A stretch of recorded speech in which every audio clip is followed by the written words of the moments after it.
السلام عليكم ورحمة الله وبركاته.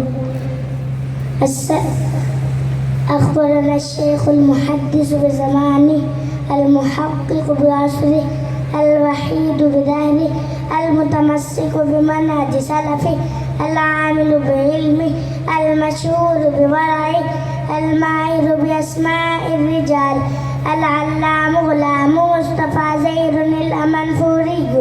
قال أخبرنا الشيخ محمد يعقوب القرشي الهاشمي.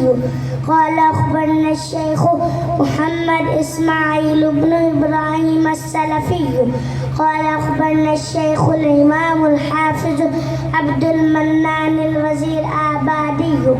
قال أخبرنا المحدث شيخ الكل السيد نزير سين الديلبي. قال أخبرنا الشيخ محمد إسحاق الديلبي. قال أخبرنا الشيخ عبد العزيز الديلبي. قال أخبرنا أبي الشيخ أحمد بن عبد الرحيم المعروف بشهولي الله الديلبي.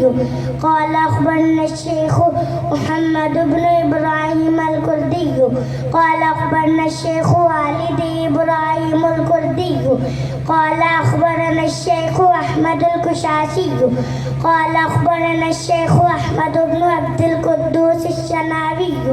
قال أخبرنا الشيخ محمد بن أحمد الرملي. قال أخبرنا الشيخ أحمد زكريا بن محمد الأنصاري. قال أخبرنا الشيخ الحافظ الكبير أحمد بن حجر الأسقلاني. قال أخبرنا الشيخ إبراهيم بن أحمد التنوخي. قال أخبرنا الشيخ أبو العباس أحمد بن أبي طالب الحجار.